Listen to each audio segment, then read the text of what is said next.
علیکم ورحمۃ اللہ۔ بخاری شریف میں ہے کہ نبی پاک صلی اللہ علیہ وسلم کے سامنے ایک جنازہ لایا گیا نماز جنازہ پڑھنے کے لیے۔ آپ صلی اللہ علیہ وسلم نے پوچھا کیا اس پر کوئی قرض ہے؟ لوگوں نے کہا نہیں۔ آپ صلی اللہ علیہ وسلم نے اس پہ نماز جنازہ پڑھی۔ پھر دوسرا جنازہ آیا۔ آپ صلی اللہ علیہ وسلم نے پوچھا کیا اس پر کوئی قرض ہے؟ لوگوں نے کہا جی ہاں۔ آپ صلی اللہ علیہ وسلم نے صحابہ سے فرمایا تم اپنے ساتھی پر نماز پڑھو۔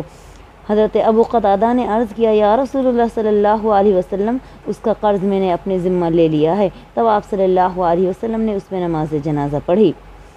وضاحت: مقروض کا قرض ادا کرنا بہت بڑا ثواب ہے، خاص طور پر مقروض میت کا۔ حضرت علی رضی اللہ تعالی عنہ نے ایک میت کا قرض اپنے ذمے لے لیا تھا، اس لیے کہ آپ صلی اللہ علیہ وسلم مقروض میت کو نماز جنازہ نہیں پڑھا رہے تھے۔